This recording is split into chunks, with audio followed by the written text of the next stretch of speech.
সঙ্গীত এবং আমাদের মঞ্চে যত রকমের ধারার মানুষ কাজ করেন সকলে ভয়ঙ্করভাবে সংকটে রয়েছেন।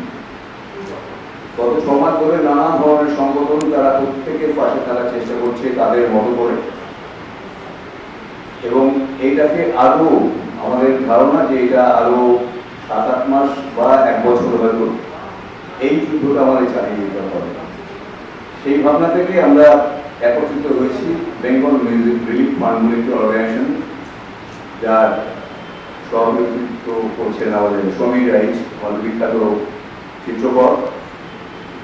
সম্পাদক হিসেবে আমরা রয়েছি সঙ্গীতা ভট্টাচার্য, রানা সরকার, সুজয় ভৌমিক, সুমিতা ঘোষ, গৌরব সরকার, এবং এই সকলের নেতৃত্বে আমরা সমস্ত বন্ধুদের নিয়ে সব ধরনের, কারণ আমাদের বিশ্বাস এখন একটা আতঙ্ক থাকে তো প্রত্যেকেই ভাবে যে কোনো রাজনৈতিক দল বা রাজনৈতিক সংগঠন হচ্ছে কিনা।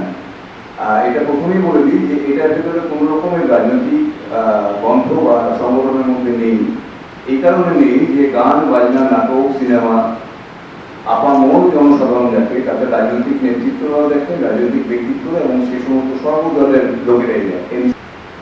এবং আগামী 9, 10, 11 ইস্টার্ন কালচারাল সেন্টারের যে অডিটোরিয়াম, সেখানে আমরা একটা প্রায় 36 ঘন্টার একটি ডিজিটাল কনসার্ট করছি প্রায় 1000 শিল্পীকে নিয়ে, এবং সমস্ত স্বাস্থ্যবিধি মেনে প্রচন্ড রেস্ট্রিকশনের মধ্যে দিয়ে সারা বিশ্বে আমরা এইটা টিকিট আকারে ডিজিটালি টিকিট বিক্রি করে যে অর্থ উপার্জন হবে সেটা যেমন প্রত্যেকটা শিল্পীদের কাছে আমরা পৌঁছে দেওয়ার চেষ্টা করবো, যাদের 30,000 টাকার নিচে ব্যাংক ব্যালেন্স আছে তাদের হাতে আমরা প্রথমে তুলে দেবো। তারপর আস্তে আস্তে আমরা দেখি কতটা কি করতে পারি।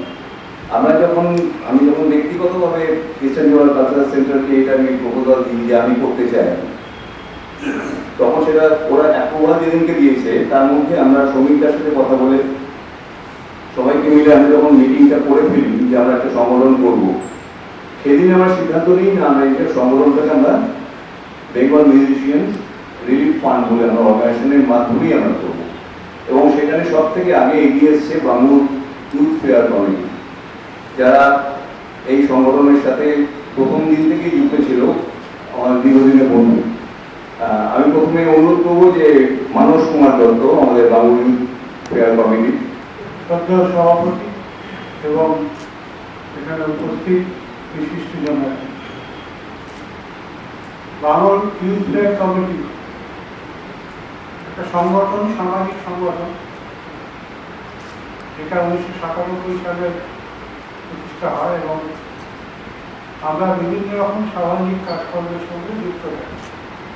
যেমন ধরুন আর্টিফিশিয়াল লেগ, যাদের পা নেই হাত নেই তাদের আর্টিফিশিয়াল হাত পা দেওয়া, দুস্থ ছাত্রছাত্রীদের বইপত্র দেওয়া, ট্র্যাক্টর অপারেশন ক্যাম্প, চশমা বিতরণ, এই সমস্ত কাজের সঙ্গে আমরা যুক্ত থাকি।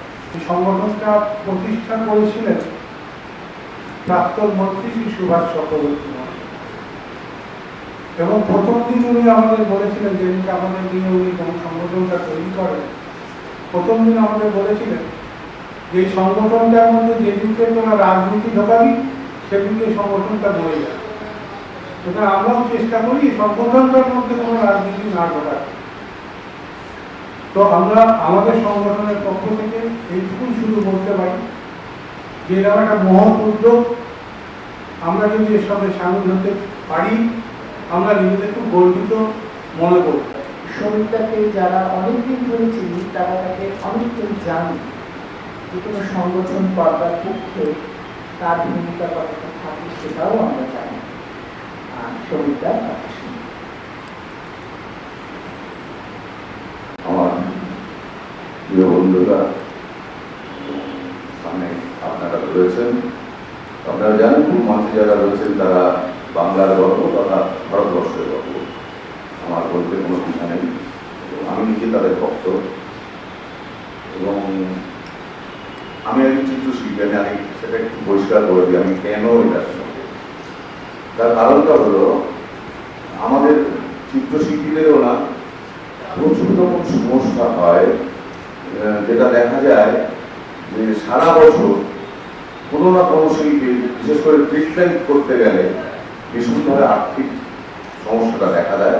আমরা জানি যে আজকের দিনে কোনো হসপিটালাইজ হলে কেউ তার কি ধরনের খরচ নেয়, সেইটা মাথায় রেখে, এবং যখন আমি দেখেছিলাম আজকে 30 বছর আগে আমাদের একজন সিনিয়র শিল্পীকে আমি বাঁচাতে গিয়ে দেখেছিলাম যে কতটা খারাপ অবস্থা আমরা রয়েছে। অথচ আপনারা হয়তো অনেকে জানেন না যে আমরা চিত্রশিল্পীরা বছরে অন্তত কয়েক লক্ষ টাকার ছবি দিই, যেই ছবিগুলো গোটা ভারতবর্ষে বিক্রি করে বিভিন্ন রকম সামাজিক কাজে ব্যবহৃত হয়, কিন্তু শিল্পীরা যখন বিপদে পড়ছেন তখন কিন্তু থাকছেন না। সেইটা ভেবে আমরা চিত্রশিল্পীরা, আমি, আমার সাথে যোগেন্দা, সুভাদা সবাই আছেন এবং বাংলার শিল্পীরা সবাই আছেন, তো সেইখান থেকে দাঁড়িয়ে আমরা একটা অর্গানাইজেশন করেছিলাম নাকতলা শিল্পী আস্থা। একটু আগে যে কথাটা বললেন যে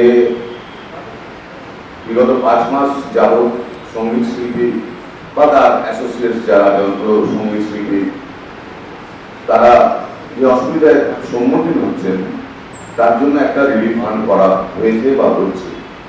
আমি মনে করি এটা ঠিক 5 মাসের ঘটনা নয়, যেটা আমি ইউরোপেও বলেছি। এই রিলিফ ফান্ডটা কিন্তু আগামী 50 বছর, পারলে 500 বছর চলা উচিত। এই জন্যে হয়তো পিলুরা চলে যাবে, আমরা চলে যাবো, পরবর্তী গৌরবদের মতো ইয়াং ছেলেরা আসবে, গঞ্জে বিভিন্নভাবে তারা সত্যি সত্যি বিপর্যস্ত হয়ে পড়ছে। অন্তত পক্ষে তাদের পাশে যদি একটু দাঁড়ানো যায়, এবং ঠিক যে উদ্দেশ্য নিয়ে আমরা নাকতলা শিল্পী আস্থার তরফ থেকে একটা ছোট গেস্ট হাউস বানিয়েছি, তারও একটা কারণ ছিল। আমি একটুগুলো বোর্ডের সেক্রেটারি ছিলাম, আমি তখন দেখেছি বহু চিত্রশিল্পী যারা কলকাতা শহরে, কেউ কুচবিহার, কেউ এদিকে ক্যানিং, কেউ দক্ষিণ 24 পরগনা, কেউ মেদিনীপুর, কেউ দুর্গাপুর, কেউ পুরুলিয়া, বাঁকুড়া, বীরভূম, তারা বহু কষ্টে হয়তো একটু জোগাড় করছেন যে কোনো একটা এক্সিবিশন করবো, এসে থাকার জায়গা পাচ্ছেন না। থাকতে গেলে যে টাকাটা লাগে সেই টাকাটা তাদের নেই। এই কথাটা বা ট্রিটমেন্ট করতে যদি কলকাতা শহরে আসে তারা থাকতে পারছেন না। সেটা ভেবে আমরা একটা ছোট গেস্ট হাউস বানিয়েছি, যেখানে সবাই থাকতে পারবেন। একেবারে বলতে গেলে মিট খরচা অর্থাৎ 100 টাকা রোজ, তাও যেটা দিতে পারবেন না, একটি চিঠি দিলে সেটাও ছেড়ে দেওয়া হবে। আশা করব এই music relief fund, Bengal music relief ফান্ডও ভবিষ্যতে এই ধরনের কোনো একটা পরিকল্পনা নেবে, যাতে গ্রামেগঞ্জের যারা মফস্বলের যারা শিল্পীরা, সঙ্গীত করুন অথবা মিউজিশিয়ান হন বা অ্যালাইড থাকুন, তারা যাতে এই সুযোগগুলো পায়, সেইটাই আমাদের মুখ্য উদ্দেশ্য। সুতরাং আর আমি মনে করি না কখনো যে শিল্পের মাধ্যম আলাদা হতে পারে, আত্মা কখনো আলাদা হয় না। অর্থাৎ আমি চিত্রশিল্পী থেকে আমার যাওয়ার অধিকার থাকবে না সঙ্গীত শিল্পীর বিপদে, বা চিত্রশিল্পী বিপদে করলে নাটকের দেবশঙ্কর আসতে পারবে না, এটাতে আমি বিশ্বাসী নই। তার জন্য আমার আশা, আমার মনে হয়েছে আমার কিছু সময় দিলে যদি আরো 5টা মানুষের, 5টা সঙ্গীত শিল্পী বা তাদের যদি কোনো উপকারে আসতে পারি, আমি নিজেকে ধন্য মনে করবো। ভালো থাকবে। মানে 100 জন শিল্পীকে তারা অর্থ অনুদান দিচ্ছেন, আমরা লিস্ট পাঠিয়ে দিয়েছি। তাতে আমাদের নাটকের মানুষ রয়েছে, ফিল্মের মানুষ রয়েছে, মেকআপ আর্টিস্ট রয়েছে, সিঙ্গার রয়েছে, মিউজিশিয়ান রয়েছে, লাইট থেকে শুরু করে সাউন্ড থেকে শুরু করে আমরা 100 জনকে নির্বাচিত করে পাঠিয়ে দিয়েছি। সেটা অ্যাপ্রুভাল হয়ে গেছে। অর্থাৎ আমরা শুরু করার আগেই আমরা একটা বড় সাহায্য পাচ্ছি, যেটা আমাদের সাহস যোগাবে আরো বেশি। এই মহৎ একটা অনুষ্ঠানে আমি এসেছি বাংলা নাট্য পেশা বলে একটি সংস্থা আছে, বিশ্বরঞ্জন চৌধুরী থাকে অবশ্যই বাংলার এভিনিউতে। আর ইউথ ব্যাক কমিটি যেহেতু এখানে বাংলার পাশে সেটা সবাই জানে, বিশেষ করে আমাদের সাথে দেবশঙ্কর হালদার সংস্থার সাথে আছেন। বিভিন্ন শ্রুতি নাটক দলকে কিছু আমন্ত্রণ জানানোর জন্য অনুরোধ করেছেন। আমার সাধ্যমতো চেষ্টা করব, এবং কিছু নাচের দলকে বলেছে, যেহেতু আমি অর্গানাইজ করি বাংলা বইমেলা বলে একটি অনুষ্ঠান হয়, সেখানেও করে থাকি, আমার সাধ্যমতো চেষ্টা করব। আমি আছি এই মহৎ যে কর্মকাণ্ড হচ্ছে, যেটা শুনতে পেলাম কিছুক্ষণ আগে 100 জন শিল্পীকে তারা দেবে, কিছু আরো কিছু পরিকল্পনা আছে। 9, 10, 11 আমাকে প্রায় 7-8 দিন আগেই বলে রেখেছে। আমি আছি এইসব মানুষদের সাথে, আর এই সব প্রচেষ্টায় সবাইকে আমন্ত্রণ জানাই, এটাই আমার অনুরোধ। নমস্কার। শ্রমিকরা রয়েছেন এখানে, ওনারা অনেক বেশি ভালো বলতে পারবেন আমার থেকে, কিন্তু আমার যেটা মনে হয়েছিল যে এই কাজে এরকম একটা ভালো কাজে, কারণ আমার বরাবরই মনে হয় যে এই ধরনের কাজে সাথে থাকবো, এই থাকতে পারাটা একটা অন্যরকম আনন্দ দিচ্ছে আমার এবং আমার মতো যারা যারা রয়েছে, যারা হয়তো আজকে এখানে প্রেজেন্ট নেই, আর্থিক অনুদান পৌঁছে যাবে সেই সব মানুষদের কাছে, যাদের ক্রমাগত আমরা দেখে এসেছি, আমরা অনেকে ফিল করেছি, এবং আমরা যে তাদের জন্য যদি আমরা একটু করি তাহলে আমাদের খুব একটা কষ্ট হবে না, কিন্তু তাদের মুখে একটু আনন্দ করবো। তো সেই মাধ্যমে আমার সমস্ত রকম ভালোবাসা রয়েছে এবং আমি এই কমিটিতে এই দলের হয়েছেও পুনরের সাথে নিজেই সে পা মিলিয়েছে এরকম একটা উদ্যোগে সফলতার দিকে এগিয়ে যেতে পারে, সেটা মনে হয় এই কাজ এগিয়ে দেবে। সকলে ভালো থাকুন, সুস্থ থাকুন। কি বলবো, নতুন করে কিছু বলার নেই। যেরকম একটা দারুণ একটা প্রজেক্টের অংশ হতে পেরে নিজেকে ধন্য মনে করছি। আর এর থেকে আর কি বলবো, সবটাই পিলুরা বললো, গৌরব খুব সুন্দর বললো। আসলে আমাদের তো নো ওয়ার্ক নো পে। তো এরকম একটা ক্রাইসিস টাইমে দাঁড়িয়ে যদি কিছুটা যা করা যায় আর কি, আমরা সবাই মিলে একসাথে উদ্যোগ নিই, তাতে যদি কারোর একটু সাহায্য হয়, এর থেকে তো ভালো কিছু হতে পারে না। কটা দিন পর পুজোর সময় তো আমরা এখনো মানে কোনো অনুষ্ঠানের বুকিং সেভাবে আসছে না। এবার কত বড় কষ্টের জায়গা আমাদের যারা শিল্পী প্রত্যেকের কাছে। যখন আমরা দেশে বিদেশে বাইরে শো করতে যাই, সে কোনো এনকোয়ারি নেই, কোনো বুকিং নেই, এই যে একটা জ্বালা মনে হয়। শুধু যে অর্থনৈতিক জ্বালা তা তো নয়, ইনকাম হচ্ছে না সেটা একটা অন্য পার্ট, কিন্তু এই যে নতুন জায়গায় গিয়ে নতুন মানুষের গান শোনাই, আমরা আনন্দ দিই, কত লোকজনের সাথে আলাপ পরিচয় হয়, এই যে একটা বিনিময়ের জায়গা, এই জায়গাটা এবছর নেই। তো খুব কষ্টের একটা অবস্থার মধ্যে আমরা সবাই আছি। সেখান থেকে পিলুদার এরকম একটা উদ্যোগ, এবং পিলুদা যা বলে আমি অন্ধের মতো সেই কাজটা ন্যায় করি। এই কাজটা যখন বললো পিলুদা, কিছু চোখ কান বন্ধ করে বললাম আমি আছি, আপনার আমার পক্ষে যতটা সম্ভব। এইটুকুই বলা। সবাই ভালো থাকুন, সুস্থ থাকুন, দেখা যাক আমরা কত একসাথে ভালো থাকতে পারি। নমস্কার, এখানে যারা বলছেন সকলেই গুণী ব্যক্তি, শিল্পী, সবথেকে বড় কথা প্রত্যেকের অ্যাড্রেস, প্রত্যেকের পরিচয় হচ্ছে তারা শিল্পী, এটাই আমার কাছে বড় পরিচয়। আর আমাদের মঞ্চে যারা রয়েছেন অত্যন্ত গুণী মানুষ, শুধু গুণী মানুষও না, মানে এরা সকলেই খুব পরিচিত মানুষ।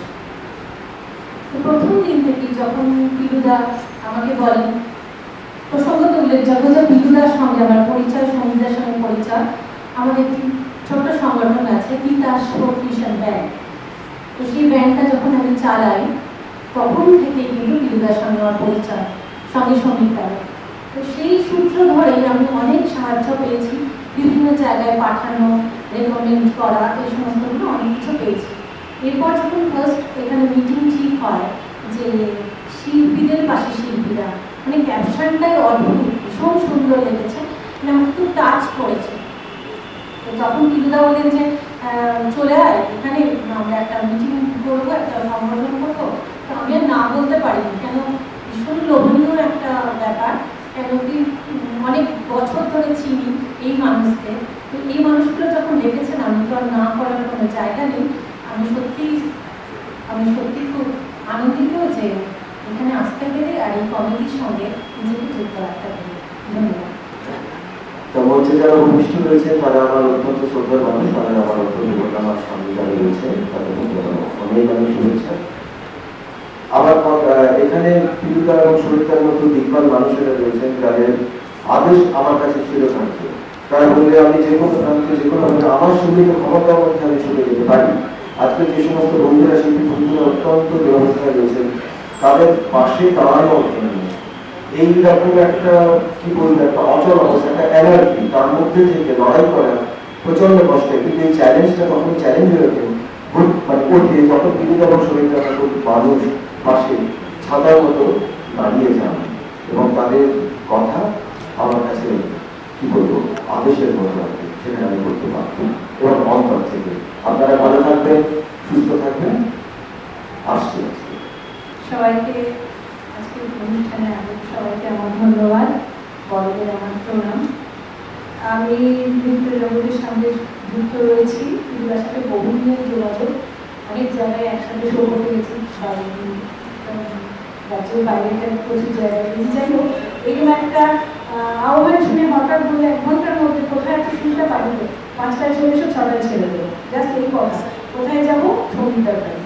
তারপরেও জানি না কিছু, কিন্তু জানি কিছু একটা হবে, বিরোধিতা মানে একটা হাটকে ব্যাপার হবে, কিছু একটা বড় সড়ো ব্যাপার। আমি যাই হোক কিছু শুনে এই এত সুন্দর একটা সংগঠন, এটার জন্য আমাকে এত সুন্দর একটা কাজের দায়িত্ব, মানুষকে সাহায্য করতে পারে। নিশ্চয়ই প্রচুর নৃত্যশিল্পী আছেন সত্যিকারে, যারা বিশেষ করে ছেলেরা যারা নাচের জগতে আছেন তাদের অবস্থা সত্যি খুব খারাপ। তারা হয়তো এইটাই করে, আর কিছু করে না। আমরা মেয়েরাও করি নিশ্চয়ই, কিন্তু তার মধ্যে থেকেই বেছে কয়েকজনকে যদি সাহায্য করতে পারি এই সুযোগটা পেয়ে আমি সত্যিই ধন্য। অসংখ্য ধন্যবাদ পিলুদাকে, সঙ্গে সঙ্গীতাকে। সবাই ভালো থাকবেন, এই আমি একসঙ্গে চলবো, আগামী দিনেও চলবো। সারা পশ্চিমবঙ্গে 9 কোটি মানুষ যদি 1 টাকা করে দেয়, সাহায্য করেন, তাহলে এটা একটা বড় যোগান হয়। ঠিক সেরকম ভাবে আমরা পুজো কমিটিগুলো, কলকাতা এবং বাংলার যে সমস্ত পুজো কমিটি, 34 পুজো কমিটি, তাদের কাছেও আমরা একইভাবে প্রার্থনা করছি, সাহায্য চাইছি যে এখানে আপনারা 1 টাকা করে হলেও আমাদের সহযোগিতা করুন। অন্য রাজ্যে যে সমস্ত পুজো কমিটিগুলো আছে যেখানে আমরা যেতে পারতাম কিন্তু এই বছর যেতে পারছি না, তাদেরও একইভাবে বলছি সমস্ত শিল্পীদের পাশে থাকার জন্য। এবং বিদেশি যে সমস্ত পুজো কমিটি, বেঙ্গলি অ্যাসোসিয়েশন আছে, যত এনজিও আছে, সকলের কাছে আমাদের এই একটাই, এবং এমএলএ, এমপি, কাউন্সিলর, পঞ্চায়েত প্রধান, কারণ এখানে কোনো দল বা কোনো মত নেই, আমাদের একটাই মত যে আমাদের বাঁচতে হবে, আমাদের বন্ধুদের পাশে থাকতে হবে এবং বাঁচতে হবে। যারা ভোগ কামিয়ে বারাসাতের বন্ধু মধ্যগ্রামে এসে মাছ বিক্রি করছে, বা কেউ ইনস্ট্রুমেন্ট বিক্রি করে দিচ্ছে, কেউ সেভ করার কথা ভাবছে, প্রতিটা দিন আমরা খবর পাই, প্রতিটা দিন আমাদের বাড়িতে আসে সেই সমস্ত বন্ধুরা।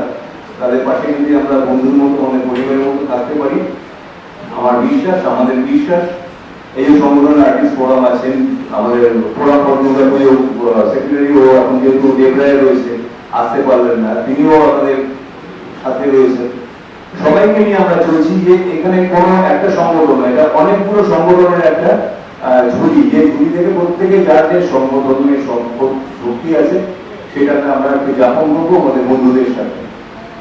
সমীরাজ এবার আমাদের মূল অনুষ্ঠান সঞ্চালনা করবে। একটু আগেই আমি বললাম যে এটার উদ্দেশ্যটা কি, কেন করা হচ্ছে। আমার ব্যক্তিগত অভিজ্ঞতা থেকে আমি বলতে পারি যে এই ধরনের কাজ করতে গেলে প্রথমে মনে হয় যে কোথা থেকে সত্যি ফান্ডটা আসবে। আমরা যখন চিত্রশিল্পী, আমার যেহেতু আমার ফিল্ড, আমার কথা মানে যেগুলো রেফারেন্স গুলো চলেই আছে, আমরা যখন শুরু করেছিলাম জিরো ব্যালেন্স থেকে, আমরা কয়েকজন চিত্রশিল্পী প্রথমে কিছু টাকা দিয়ে শুরু করেছিলাম। তারপরে আমরা বিভিন্ন গ্যালারি, আমাদের যারা বন্ধু তাদেরকে বলেছিলাম, ভাই তোমরা যখন এক্সিবিশন করছো তখন তার থেকে একটা পার্সেন্টেজ আমাদের যে কোনো পেন্টিং থেকে একটা পার্সেন্টেজ রেখো এই রিলিফ ফান্ডে, এই ফান্ডটার জন্য। পরবর্তীকালে আমরা একটা অকশন করি, সেই অকশনটা হলো, আপনারা বিশ্বাস করবেন যে বা জেনে রাখুন যে আমাদের এই নাট্যকলা শিল্পী আসলে তৈরি হয়েছে বাংলা আর্টিস্টদের জন্য, এটা ঘটনা। কিন্তু আমাদের যে ছবি দিয়েছিলেন ভারতবর্ষের এমন সমস্ত বিখ্যাত পেইন্টাররা সব উৎসাহে মানে অভাবনীয়, যাদের এক একটা ছবির দাম প্রচুর প্রচুর, তারা তো ছবি দিয়েছিলেনই, সঙ্গে আমারই একজন আমি রেফারেন্স দিয়েছিলাম, ধরা যায় প্রভাকর করেছে Bombay. He is one of the best painter in India today. প্রভাকরটা আমাকে বললেন, শোনেন तू खाली बांग्ला में कर रहा है, पूरा इंडिया में करो ऐसा ऑर्गेनाइजेशन। আমার কাছে বাংলাদেশ থেকে আর্টিস্ট বন্ধুরা বলে, ছবিটা তোমাদের দেখা থেকে আমরা একটা এই ধরনের অর্গানাইজেশন করতে চাই। আমি ওদেরকে বললাম, তোমরা একটা অর্গানাইজেশন ওখানে বড় শিল্পীদের নিয়ে, তোমাদের ওখান থেকে যে সমস্ত ছেলেরা বিভিন্ন সময় ভারতবর্ষে আসছে এক্সিবিশন করতে বা কলকাতা আসছে বা মেডিকেল ট্রিটমেন্টের জন্য আসছে, ওদেরকে আমরা থাকার বা অন্যান্য ব্যবস্থা করে দিচ্ছি। তো ঠিক সেই আমাদের এখান থেকে যে সমস্ত ছেলে মেয়েরা ওখানে এক্সিবিশন করতে যাচ্ছে বা বিভিন্ন কারণে যাচ্ছে, তোমাদের অর্গানাইজেশন যদি হয়, আমরা যদি এইভাবে টাই আপ করে কাজগুলো করতে পারি, তাহলে আমাদের ছেলে মেয়েরাও সেম ফেসিলিটিস পাবে। তো আমি বিশ্বাস রাখি যে এই ধরনের কাজে প্রথমে মনে হতে পারে সত্যি করবে, কিন্তু ঠিক ঈশ্বর জমিয়েও দেন। এখনো আমি বিশ্বাস করি পৃথিবীতে বহু মানুষ আছেন যারা মানুষের পাশে থাকতে চান, এবং তা নাহলে আপনারা কেউ আসতেন না, যে ওনারাও কেউ আসতেন না। সবাই অন্তরে কিন্তু একটা ইচ্ছে বিপদের দিনে মানুষের পাশে থাকি। আপনারা ভালো রাখুন। এবং আমি প্রথমে অনুরোধ করবো আমার ছোট ভাই, আপনারা প্রত্যেকে চেনেন, আমি তার অনুরাগী একজন, দেবশঙ্কর হালদার। আমি ভেবেছিলাম যে খালি গলা কি বলবো, অনেকদিন মঞ্চে উঠি না, তো যাদের রিলিজ দেওয়া হচ্ছে তাদের মধ্যে আমিও করি এই কারণে যে আমি খুব যে খারাপ অবস্থায় আছি তেমন না, কিন্তু আমি এই কারণে খারাপ অবস্থায় আছি যে আমি চিৎকার করে কথা বলতে পারছি। আমি অন্য লোকের কথাকে না বলতে দিয়ে নিজের কথা বলবার যে শ্রদ্ধা এবং স্বাধীনতা, সেইটা অনেকদিন ভোগ করতে পারছি। তারপর ভাবলাম না, থাক, একটা মাইক আছে, আর মুখে যখন মুখোশ দেওয়া আছে সেটাকে ব্যবহার করে বেশ কিছুদিন কথা বলা শিখতে হবে, এমন নাকি বড়রা, বিজ্ঞানীরা, ডাক্তাররা বলেছেন আমাদের। আমি সেটাও একটু রিহার্সাল দিয়ে, মহড়া দিয়ে বিভিন্ন জায়গায় চেষ্টা করবার একটা অবস্থান তৈরি করছি, এটাও তাই বলতে পারি। কিন্তু আমার বলবার কথা যেটা, সেটা হচ্ছে যে আজকে এখানে যে রিলিফ শব্দটা, এই শব্দটা আমাকে ভাবানো। স্বাভাবিকভাবেই একটু বেশি দিন থিয়েটার করেছি, অ্যাংলার মতো করেছি এবং রবির মতো করেছি, ফলত আমাকে না দেখে অনেকে উপায় হয়নি, মানে দেখেই ছেড়েছি। ফলত একটা জানাশোনা হয়েছে। এখন অনেক জায়গায় গেলে লোকজন বলতে বলেন, আর এখানে সমীরটা আছে, বললেন স্নেহ ভাজন, আমি স্বাভাবিকভাবেই স্নেহ করেন, আর স্নেহ অতি বিষম বস্তু, সে বলতেই বলছি। আর ওই যে পাশে পিলু বসে রয়েছে, কিন্তু একেবারে আমার পাড়ার ছেলে। পিলু যে কত কুকীর্তি আছে এবং কত সুকীর্তি আছে, সেগুলো ইয়ে করলে দুদিকেই পাল্লা ভারী হবে। সুতরাং আমি সেই সব ব্যক্তিগত নিয়ে কথা বলছি না, কিন্তু আমি বলতে চাইছি যেটা রিলিফ শব্দটা, রিলিফ শব্দটা একটা ভেতরে পীড়া দিচ্ছিল। আমরা ছোটবেলা থেকে রিলিফ শব্দটা শুনলেই দেখেছি আমাদের যেন হাতে পাত্র নিয়ে দাঁড়াতে হয়েছে, তাকে এক বাটি ওই লঙ্গরখানা থেকে খিচুড়ি দেওয়া হতো। কিন্তু বড় হয়ে যখন ভেবেছি, তখন দেখেছি যে এই যে যাদের জন্য আজকে বিশেষ এই আয়োজন, বা এই আয়োজন যে অনেক রকম ভাবে চলছে, নানা রকম ভাবে এই অনুষ্ঠান অনেকে করছেন, করে একটা তহবিল তৈরি করবার চেষ্টা করছেন। কারা করছেন কত কতিপয় শিল্পী। তারা কি করেন না, তারা সারা বছর চিত্রকর, ছবি আঁকেন, নাট্যাভিনেতা, মঞ্চের উপর অভিনয় করেন, চলচ্চিত্রের অভিনেতা, পর্দায় অভিনয় করেন, মুক্ত করেন, তিনি বাজনা বাজান, তিনি বাজনায় সুর করেন, তিনি তালবাদ্য করেন, তিনি তালবাদ্যে ছন্দ ধরেন। ফলত এইগুলো করে তারা সারা বছর শীত, গ্রীষ্ম, বর্ষা সমস্ত কালে সারাক্ষণ একটা রিলিফ দেন সোসাইটিকে, সমাজকে, সারাক্ষণ একটা ত্রাণ দেন, ত্রাণ। শুধুমাত্র খাওয়া দাওয়া করে, 10টা-5টার অফিস করে, হ্যাঁ, জন্ম, শৃঙ্গার আর মৃত্যু, এই নিয়ে যখন জীবন, তখন যথেষ্ট হয়েছে বলে যারা হতাশ হতে পারতেন, তাদের হতাশার মুখে ছাই দিয়ে এই সমস্ত শিল্পীরা তারা কিন্তু রিলিফ দেন। সেই রিলিফটা কি? সেটা গান, কবিতা, ছন্দ, তাল, ছবি, চলচ্চিত্র, নাটক। তাই আজকে সমাজের উচিত এই মানুষগুলোকে বৃহত্তর অর্থে রিলিফ দেওয়া। এতদিন আমরা রিলিফ দিয়েছি যারা প্রকৃত অর্থে আর্টিস্ট। আপনারা মনে করবেন, আপনারা যারা প্রেসের বন্ধু আছেন, যারা শুনছেন, তাদের বলছি, প্রতিদিনকার লড়াই এই আর্টিস্টদের পৃথিবীর আর কোন যুদ্ধক্ষেত্রে এরকম লড়াই হয় না।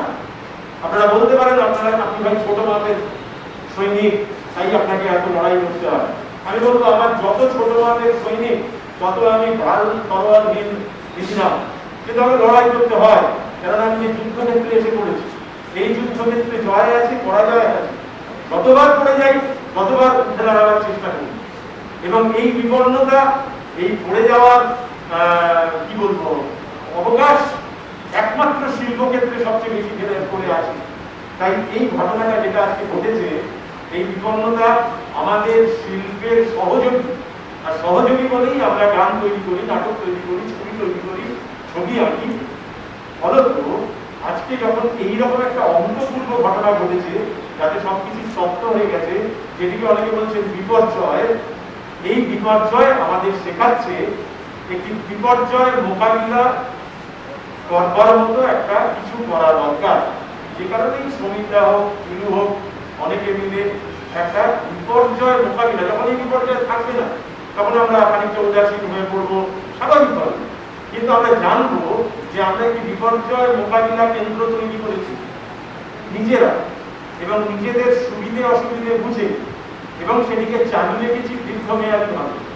আমার ধারণা পিলুর কথা শুনে আমার তাই মনে হচ্ছে যে এটিকে একটি ব্যাপকভাবে বিস্তৃতভাবে ধারাবাহিকভাবে, যে কথা সমিতা বারবার বলছেন, এমন একটি কেন্দ্র বা এমন একটি সংগঠন তৈরি করবার চেষ্টা হচ্ছে যা যে কোনো রকম বিপর্যয় মোকাবিলায় সহায়ক কেন্দ্র হিসেবে দেখা যেতে পারে। আর আমরা প্রত্যেকে যেন স্পর্ধা নিয়ে, গর্ব নিয়ে, অহংকার নিয়ে এই তহবিল গঠনের জন্য আবেদন রাখতে পারি, এবং সঙ্গে সঙ্গে এই কথাটা বলতে পারি যিনি সাহায্য করবেন তাকে, যে আমি কিন্তু আপনাকে রিলিফ দিচ্ছি, আমি কিন্তু আপনাকে সাহায্য করছি। এটা মাথায় রাখবেন, আপনি নিশ্চয়ই আমাকে সাহায্য করছেন, কিন্তু তার অধিক সাহায্য আমি করছি, আগামী দিনেও করবো, এবং করবো বলেই আমি এত সহজে আপনার দিকে হাত বাড়াতে পারছি। এটা একটা জটিল জায়গা, সত্যি এমন একটা জটিল পরিস্থিতি যেখানে দাঁড়িয়ে স্পর্ধিত, গর্বিত, অহংকারী মানুষেরা তারা মনে করছেন তাদের মেরুদণ্ড এবং তাদের স্পর্ধাকে কেউ ওই দড়ি দিয়ে বেঁধে মাটিতে নামিয়ে দিচ্ছে। আমি তাদের সবাইকে বলবো, একটু দম ধরুন, একটু এই যে চারপাশে যে কাজগুলো হয়ে চলছে, প্রতিনিয়ত হয়ে যাচ্ছে, এই যে চারপাশে আপনি মঞ্চে উঠতে পারছেন না, আপনি গান গাইতে পারছেন না, আপনি বাজনা বাজাতে পারছেন না, আপনি ছবি আঁকতে পারছেন না, কিন্তু আপনার চারপাশে যে বাজনা বাজছে, যে ছবি আঁকা চলছে, যে বিস্তৃত রঙ্গমঞ্চে পাত্রপাত্রীরা কখনো বিপন্ন এবং কখনো উল্লাস ধ্বনি দিয়ে অভিনয় করে চলেছেন, যে স্বার্থপরতা, যে হিংস্রতা, আবার একই সঙ্গে যে উদারতা, যে মানবিকতার ছবি আমরা দেখছি, সেগুলোকে মনের মধ্যে গুছিয়ে রাখুন, সেগুলোকে নিয়ে গান বানান, সেগুলোকে নিয়ে ছবি আঁকুন, সেগুলোকে আপনার শিল্পের অহংকারী উপাদান হিসেবে ব্যবহার করুন। শুধু তাই না, সেগুলোকে নিজের মনের সিন্ধুকে স্পর্ধা করে গচ্ছিত রাখুন। সময়টা খারাপ বলে উদাসীন হবেন না, হাল ছেড়ে দেবেন না। অনেক মানুষ আপনার পাশে আছে, অনেক মানুষ আপনার জন্য, শুধু আপনার জন্য, আপনাকে পেতে চায় বলে এখনো অধীরা করে অপেক্ষা করছে। আমার শুধু এইটুকুই বলার কথা। ধন্যবাদ। আমার খুব প্রিয় বন্ধু, আপনারা সকলেই জানেন, শঙ্কর চক্রবর্তী আমাদের West Bengal motion picture service ফোরামের কার্যকরী সভাপতি। তাকে আমরা পেয়েছি, আমাদের বন্ধুত্বের বন্ধনে আমরা একসাথে কাজ করবো এই ভরসা। শঙ্কর চক্রবর্তী এবং আমার বন্ধু, তার থেকে বড় হচ্ছে একজন প্রযোজ্য যারা অভিনেতা এবং নাট্য ব্যক্তিত্ব। এখানে রয়েছে আরেকজন বিখ্যাত অভিনেতা আমার বন্ধু শান্তিলাল মুখোপাধ্যায়, রয়েছে পিলু। পিলু যখন বলে আমাকে ঘটনাটা, তখন আমি রাজি হয়ে এখানে আসতে, কারণ সত্যি আমরা একটা জীবসম্পদ যা বলেছি, তারপরে কারো কি বলার থাকে না, এত সুন্দর বলেও আমি মুগ্ধ হয়ে কথা শুনছিলাম। সত্যি আমরা কিছু এই অধিকারীতে সমস্যায় পড়েছি আমরা, বিশেষ করে শিল্পীরা। 3.5 মাস বন্ধ থাকার পরে আমাদেরটা খুলেছে, কিন্তু খুব ভয়ে ভয়ে আছি সমস্ত সময়, কারণ আমরা এই সব জিনিস এক্সপোজ, আমরা মুখোশ পরে অভিনয়টা করতে পারি না, ওই খুলে যেতে হয় সবার সামনে। এবং আজকাল যা করছেন, জড়াজড়ি ধরাধরি সবই করিয়ে দিচ্ছেন, খুব ভয়ে ভয়ে আছি আর কি। তো যে নিয়মিত কাজ হচ্ছে তা নয়, অনেক শিল্পীর কাজ চলে গেছে, বহু মানুষ আছে যারা বসে আছেন আর নর্মাল সময়ে যে কাজটা পেতেন এখন পাচ্ছেন না। আমরা আমাদের তরফ থেকে চেষ্টা করেছিলাম, আমাদের আর্টিস্ট ফোরামের তরফ থেকে, সেটা শান্তি করলেন, কিছু ওই পাশে দাঁড়ানোর আর কি, খুবই ক্ষুদ্র প্রচেষ্টা, তবুও আমরা চেষ্টা করেছিলাম। এই যে আজকে সত্যি বিপদের মধ্যে আছেন যারা প্রকৃত অর্থে মঞ্চে অভিনয় করেন, গান গান, যারা বাদ্যযন্ত্র বাজান, যারা বাচিক শিল্পী, আবৃত্তি করেন, যারা শ্রুতি নাটকের শিল্পী, এবং কিছু কিছু শিল্পী আছেন গানের শিল্পী, যারা শুধুমাত্র মঞ্চেই, বিশেষ করে নানা রকম অনুষ্ঠান যেমন হয়, দুর্গা পুজো থেকে আরম্ভ হয়, এটা সারা শীতকাল জুড়ে চলে, যাত্রা শিল্পীরা খুবই অসহায় অবস্থার মধ্যে আছেন। তারা যারা অপর দিকে আছেন, যারা হিরো হিরোইন করেন, তাদের অবস্থা আমি বলছি না ততটা হয়তো খারাপ নয়, কিন্তু যারা একটু নিচের দিকে শিল্পী তারা সত্যি অসহায় অবস্থার মধ্যে আছেন, এই তাদের পাশে দাঁড়ানোর জন্য এই সমিতা টিলু এদের উদ্যোগে যে হয়েছে এবং যে উদ্যোগটা প্রথমত নেওয়া হয়েছে 9, 10, 11 সামনের মাসে যে কনসার্টটা আবার করবেন 1000 শিল্পী সমন্বয়ে সিসিও বোধহয় পাশে এসে দাঁড়িয়েছেন। আমি এই প্রত্যেকটি কাজকে সাধুবাদ জানাচ্ছি।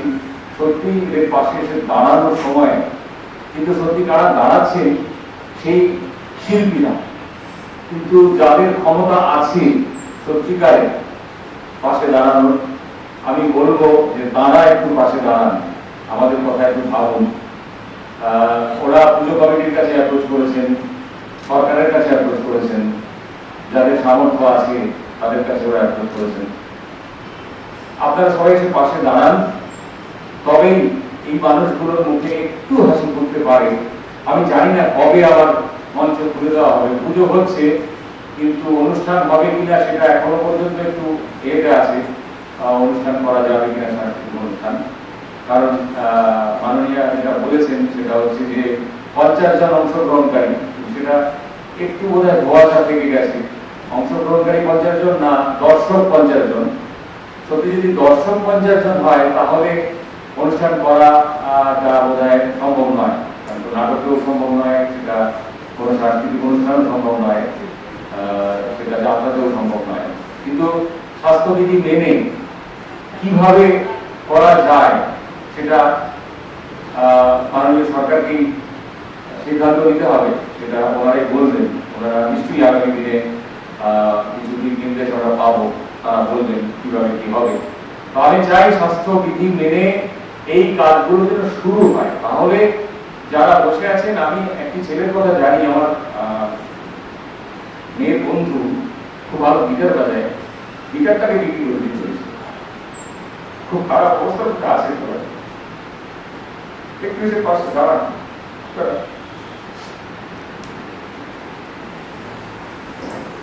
আমার কি দাঁড়ান।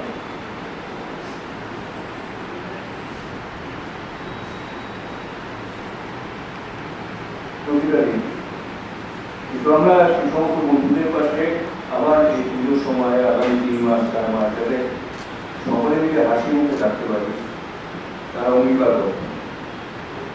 আমি যখন প্রথমে 86 সুর আমাদের সভাপতি প্রেস ক্লাবে বন্ধু তাকে বলেছিলাম যে আমরা এরকম একটা সহযোগিতা চাইছি, 86 সুর আমাদের আজকে প্রেস ক্লাব সম্পূর্ণভাবে অর্ধেক সামানিকে আমাদের করে দিয়েছে। তো হবে না বলে কোনো কথা নেই, আমরা ঠিক মতো যদি সকলে মিলে একটুখানি সকলকে মিলে একটু নাড়া দিতে পারি তাহলে আমার বিশ্বাস সম্পর্কে চোখে জল যেমন আসে। আমি যেদিকে প্রথম সঙ্গীতার কাছে যাই সেদিকে এরকমই কাঁদতে কাঁদতেই গেছিলাম। তো আমি বিশ্বাস করি আমাদের যে সমস্ত বন্ধুরা আমরা যখন মজা করে বাঁচতে চাই ঠিক সেভাবে পাই। আর সেই বাচ্চার জন্য শান্তিলাল মুখার্জি আমাদের বন্ধু, আমাদের কার্যকরী সম্পাদক এবং আর্টিস্ট ওয়ান, সে শঙ্কর দেবু, দেবশঙ্কর, সমীরদা এবং যত বন্ধুরা রয়েছে, আমরা পারবো না বলে শব্দটা বিশ্বাসী নই। আমরা যখন অনুষ্ঠান শুরু করি তখন জানি অনুষ্ঠান শেষও করতে হয়, আবার শেষ করে পরের দিন একটা অনুষ্ঠান শুরু করতে হয়। আমরা পরের অনুষ্ঠান শুরু করার জন্য আগামী দিনের জন্য কথা বলবো শান্তিলাল মুখার্জি শিল্পী। কি জন্য এই সংগঠন কাজ করতে চলেছি সবাই আমরা সবাই সরকারি জানি, উদ্দেশ্যটা জেনে গেছি। এখন লক্ষ্য পূরণের সময় দিকে এগোতে হবে। মেনলি ম্যাক্সিমাম নাম্বার অফ টিকিটটা দেখতে হবে। অনলাইনে যে টিকিট আমরা প্রোগ্রামটা করবো সেখানে টিকিটটা ম্যাক্সিমাম দেখতে হবে, যাতে বেশিরভাগ মানুষ টিকিট কেটে দেখেন। সেটা দিকে আমাদের সবাইকে, আমরা যারা এই কাজটা সফল করতে চাইছি, আমাদের সবাইকে প্রচণ্ডভাবে নজর দিতে হবে। সোশ্যাল মিডিয়ার মারফত হোক, ব্যক্তিগত যোগাযোগের মারফত হোক, ব্যক্তিগত ইনফ্লুয়েন্সের মারফত হোক, আমাদের সবাইকে চেষ্টা করতে হবে যাতে অন্তত ওই একটা প্রথমে বলেছিল পশ্চিমবঙ্গে 9 কোটি মানুষ, আমরা অন্তত সারা পৃথিবী দিয়ে যদি 1 কোটি টিকিট দেখতে পারি চালিয়ে দিতে হয়। খুব বাড়াবাড়ি বললাম, এক স্বপ্ন দেখতে হতে নেই। আমাদের প্রত্যেককে চেষ্টা করতে হবে। আমরা যদি প্রত্যেকে চেষ্টা করি অন্তত যে আমরা 100 থেকে 150 থেকে মিটিং করবো লোককে বলে, তাহলে হয়তো সম্ভব। এবং আমরা ধরুন যে সমস্ত সংগঠনের সঙ্গে জড়িত সেই সংগঠনগুলোর থেকেও যদি আমরা বলি, তাহলে বোধহয় ম্যাক্সিমাম নাম্বার অফ টিকিট বিক্রি করা সম্ভব। যত বেশি বিক্রি হবে টিকিট, তত বেশি আমরা মাসে জমাতে পারবো। আমরা শিল্পীরা হাত থেকে কিছু তো কোনোদিন দিই না, যার জন্য আমরা চাকরি করি না। আমরা কারো অধীন থাকি না, আমরা স্বাধীন থাকতে ভালোবাসি। আমার প্রস্তাব আপনার কাছে, আপনি একটা 1 ঘন্টার প্রোগ্রাম করুন, করে পুজো কমিটিগুলোকে দেখুন যে এই প্রোগ্রামটা তুমি তোমার পুজো প্যান্ডেলে বড় স্ক্রিন লাগাবে, এই প্রোগ্রামটা বেচবে, আমি তোমায় এই প্রোগ্রামটা 1 ঘন্টায় বানিয়ে দিলাম, এত টাকা দেবে। আমরা বিনা পয়সায় হাত থেকে দিয়ে দিই না। আমরা সেই কারণে কোনো শিল্পী সংগঠনকে দেখবেন না সরকারের কাছে গিয়ে আসবে। কোনো সরকারের কাছে কোনো শিল্পী সংগঠন, আমাদের থিয়েটারের লোকেরা নাচে দেবে মরছে, দেবু সবাই মিলে একটা সংগঠন করেছেন, 2টো সংগঠন করেছেন, 3টে সংগঠন করেছেন, করে দিয়ে যেভাবে পাচ্ছেন দিচ্ছেন। আমাদের আর্টিস্ট ফোরাম থেকে আমরা প্যান্ডেমিকের সময় আমাদের সামর্থ্য অনুযায়ী 700 জন লোক অভিনেতা অভিনেত্রীকে 3 মাস ধরে টাকা দেওয়ার চেষ্টা করেছি, যাতে এই 3 মাস প্যান্ডেমিকে আমরা তাদের পাশে দাঁড়াতে পারি। যদি যেভাবে করে চেষ্টা করেছি আমাদের শিল্পীরা, আমরা কিন্তু সরকারের কাছে গিয়ে হাত পাতেই পারবো না। আমরা আমাদের ওই শিল্পাটা বড্ড বেশি সেন্সিটিভ, তো তাই আমরা চাকরি করতে যাইনি, তো হাত পা বলি। আমার মনে হয় আপনি একটু ভেবে দেখুন, আপনি আরো বেটার বলতে আপনারা বুঝতে পারবেন। আমরা যদি একটা প্রোগ্রাম পেয়েছি, প্রত্যেকটা পুজো প্যান্ডেলকে গিয়ে বলবো, এই রইল আমার প্রোগ্রাম, এই আর্টিস্ট আছে, তুমি তোমার প্যান্ডেলে চালাও, এই টাকাটা দিয়ে নাও। হাত থেকে টাকা নেবো না, বিনিময় দিয়ে আসবে। ওর যে প্রোগ্রামগুলো হচ্ছে, মানে যে প্ল্যানিংটা করেছে, তার মধ্যে আমি আর আমার ছেলে প্রজন্ম বলে একটা সেকশন করেছে। তো সেখানে আমি আর আমার ছেলে মুখোপাধ্যায় একটা ছোট নাটক মধ্যে আমরা এই 9-10 যে মেগা ইভেন্টটা করছি 34 ঘন্টা, এটার পরিকল্পনাটাই তাই সাথী। সেটা হচ্ছে আমরা এই শুধু এইটা না, এরপরে আমরা বিভিন্ন পুজো কমিটিকে বলবো যে তোমরা মানে কিছু খরচা করো। আমরা ঠিক এই ডিজিটাল কনসার্ট আগামী 7টা মাস 8টা মাস 11 মানে 1 বছর ধরে আমরা করবো, যাতে সমস্ত শিল্পীরা, সেখানে নাটক থাকবে, সেখানে ম্যাজিক থাকবে, সেখানে মিমিক্রি থাকবে, সেখানে স্ট্যান্ড আপ কমেডি, গান, নাচ সবই থাকবে, কিন্তু ডিজিটাল কনসার্ট। এবং সেখানটা প্রত্যেকটা পুজো কমিটিকে আমরা সেটাই অনুরোধ করবো যে তোমরা এটাকে টিকিট বিক্রি করো, এই প্রোডাকশনটা আমরা তোমায় তৈরি করে দিচ্ছি। এটা বিভিন্ন, তাহলে আমার সারা পশ্চিমবঙ্গে যত শিল্পীরা রয়েছে, অভিনেতা অভিনেত্রী বিভিন্ন জন রয়েছে, তারা প্রত্যেকে এই পুজোর ওরিয়েন্টেড কাজও পাবেন, এবং তার সাথে সাথে তারা একটুখানি হলেও আর্থিক উপকারে করতে পারে। আমি বলছিলাম না, একটা এই ধরনের ভালো কাজ করতে গেলে সত্যি পাশে কিন্তু বন্ধুদের পাওয়া যায়। আপনি যেভাবে দেবসঙ্গ বলল, শঙ্কর, শান্তিটা বললেন, আমি নিজেই আপ্লুত হয়ে গেছি যে আমার মনে এটা প্রথম তো এত বড় একটা জিনিস পেলাম যে ওরা এনাদের মতো মানুষগুলো আমাদের সবার সাথে আছে, বা যাদের কথা আমরা ভাবছি তাদের কথা ওনারাও সেইভাবে ভাবছেন, হয়তো বিভিন্ন ছোট ছোট অর্গানাইজেশনের মাধ্যমে বলছি, উদ্দেশ্যটা সবার এক। এবং আপনারা এসছেন, আমাদের দেশের ভাইরা এসছেন, তো সেইটা অনেকটাই পাওয়া। এবং আমার দৃঢ় বিশ্বাস, যেটা আমি প্রথমেই বলেছিলাম, যেটা শুধু 5 মাসের জন্য না, 500 বছর বাঁচুক এই ধরনের অর্গানাইজেশন। তার কারণ যে আমরা আমাদের এখানে প্রত্যেকে একই কথা বললেন, আমরা এমন একটা জীবন ধারণ করি যেখানে সর্বত্র একটা ক্রাইসিস প্যারালালি চলে, এবং কার কখন কি হবে আমরা কেউ জানি না। আমি একজন বিখ্যাত স্কাল্পচার ভারতবর্ষের, আমাদের বাঙালি একজন স্কাল্পচার, আমি নামটা বলবো না এখানে পাবলিকলি, তিনি যখন অসুস্থ হলেন, ভাবা যায় যে তার কাছে 25,000 টাকা দেওয়ার মতো টাকা ছিল না। আমরা তাকে হসপিটালে চেক পেমেন্ট করলাম। এটা মানুষের থাকবে, আমরা যেরকম ভালো থাকবো, পাশাপাশি ক্রাইসিসগুলো থাকবে। এইখানে দাঁড়িয়ে যেটা দেবু বারবার করে বলার চেষ্টা করছে যে এইখানে একটা এই ধরনের ফান্ড অথবা ইনফ্রাস্ট্রাকচার থাকা দরকার, যে কোনো রকম বিপদ হলে তার সম্মুখীন আমরা হতে পারি, অন্তর্ভুক্ত সেই সমস্ত মানুষের পাশে দাঁড়াতে পারি। সবাইকে ধন্যবাদ জানিয়ে আজকের অনুষ্ঠান এখানে যেহেতু আমাদের মঞ্চটার নাম বেঙ্গল মিউজিয়াম রিলিফ ফান্ড, এখানে সঙ্গীত শিল্পীরা রয়েছে এবং মঞ্চে ওপরে দেখুন আমাদের সকলকে গান গাইতে হবে, সমস্ত দুর্দান্ত গান চালিয়ে আমরা এখানে সবাই মিলে একটা উৎসব